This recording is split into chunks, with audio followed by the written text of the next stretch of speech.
What is up, my YouTube family? I missed you guys so much. I know we took a moment to celebrate Mother's Day, but also I was sick. I was so sick. I had COVID. Like, ew, who gets COVID? Now, it's 5 years have passed and it seems like it's just not a cool thing to do, but I did it. It was so 5 years ago and look at me getting COVID and getting sick. So I was sick, but now I'm back and my voice, yes, it's still not 100%, but I don't even care because I have to teach you guys. Like, you are my safe space. So I'm gonna be here teaching you guys. And we're gonna learn about phrasal verbs, which I know is one of the most favorite things for everyone, right? I don't know if that was sarcasm or not. I like to teach phrasal verbs, but also I realize that they are super duper confusing. So focus and get into it. The phrasal verbs that we're gonna learn today are most likely related to work and studying, which honestly, that's like everybody's lives, right? It's probably your life right now. Work, work, work, study, study, study. Work, work, work, study, study, study. That's me too, to be honest. I don't know when it's gonna end. This is just life. I've accepted the fact that this is just life. We have 1, 2, 3, 4, 5 different phrasal verbs we're gonna go over today. So the first one is carry on. Carry on, all right? And carry on just means to continue doing something.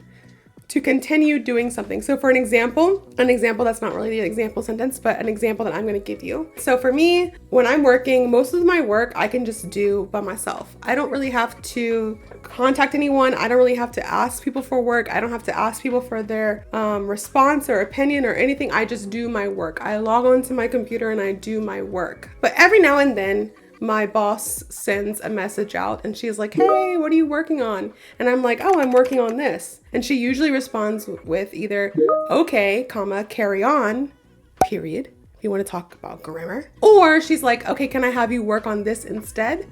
Like I have this that just came in and it needs to be done quickly. So she like changes, what I'm working on. But most of the time she says, okay, carry on. Like she's just checking in, like making sure I'm doing what I'm supposed to be doing. It's not micromanaging at all though, because she's super chill. It's literally just, I think she's also like checking off her list, making sure everybody's doing what they're supposed to be doing. And she's like, all right, everybody's good. All right, now I can go and do my own thing too. She usually just tells me, okay, carry on. Carly, you do you, boo. And that's just what it means. Continue doing what you're doing. Continue doing something, all right, to carry on. So an example sentence of this is, please carry on with your presentation.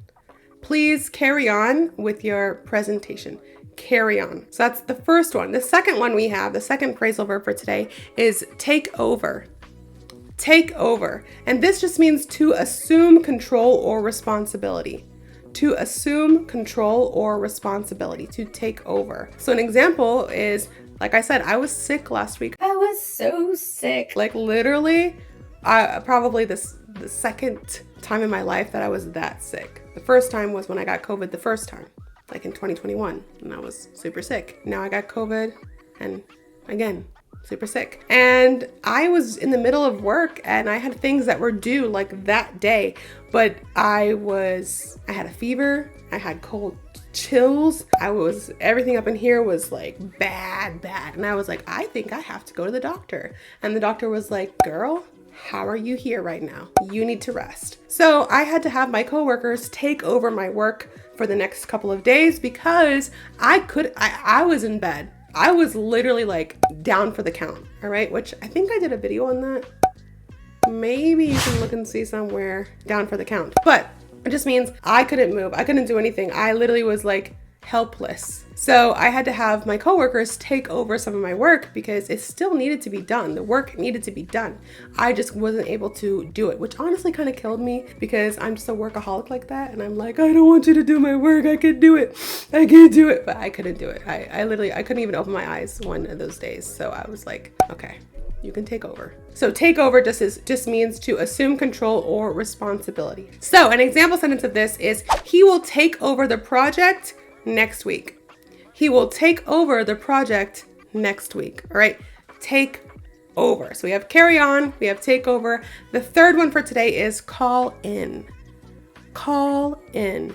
And this just means to request someone's presence at work or to contact someone. To request someone's presence at work or to contact someone. If you are waiting to be called in, it means you may go to work that day, you may not. if they need you, they will call you. If they don't need you, then you don't have to go into work. Call in. Or let's say you're not supposed to work that day and you're out doing your own little thing, you're having a good day, but one of your coworkers is sick. And now they're like, oh, they can't go to work. So your company, whoever your boss or whoever, has to call you in. They have to call you in and be like, hey, sorry, can you come into work? So-and-so is sick. So it just means to request someone's presence or to contact someone.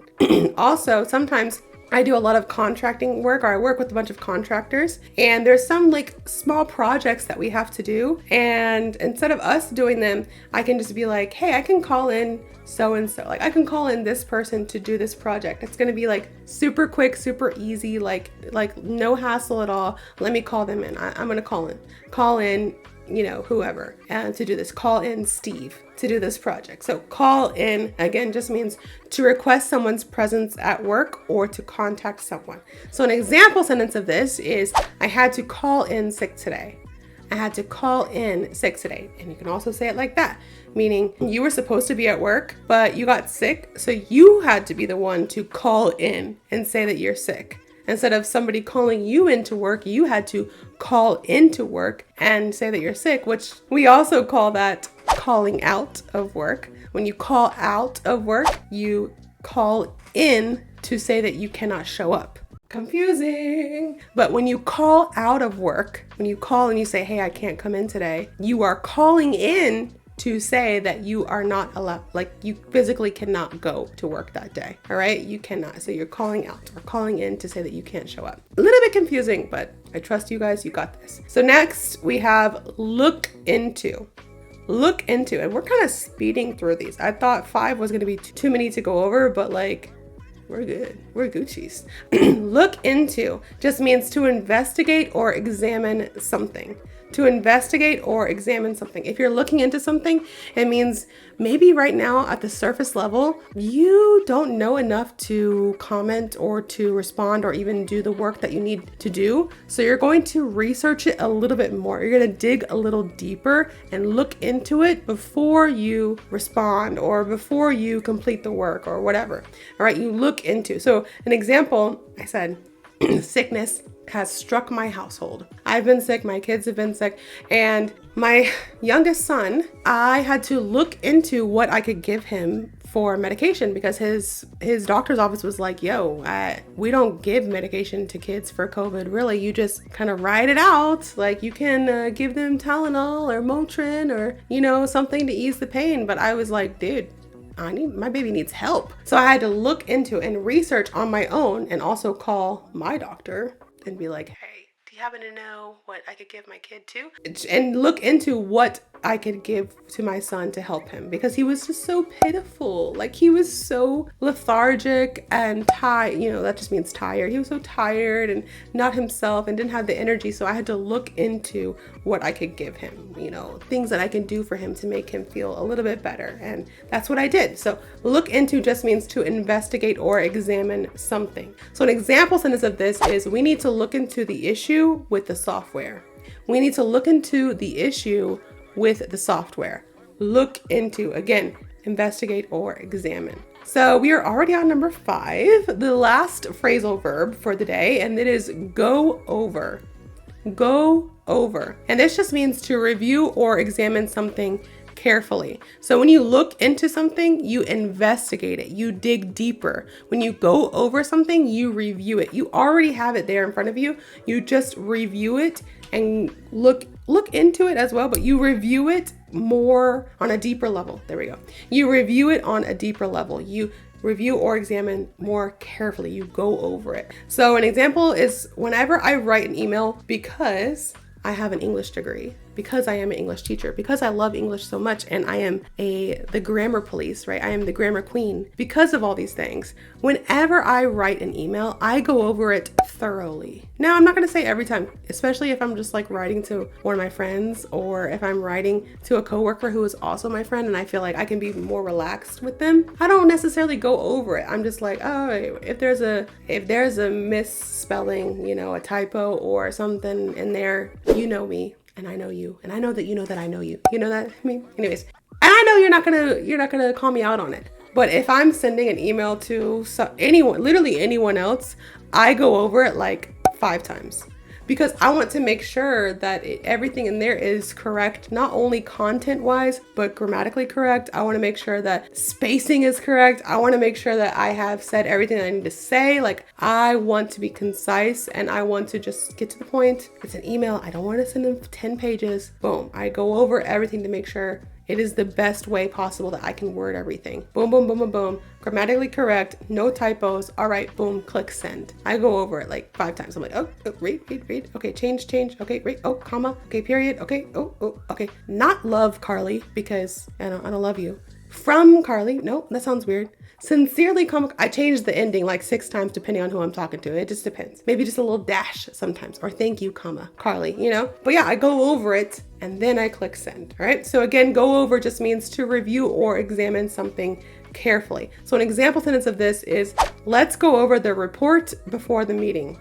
Let's go over the report before the meeting. Go over. So today we learned 5 different phrasal verbs, all relating to either work or studying, or maybe both. So we have carry on, take over, call in, look into, and go over, all right?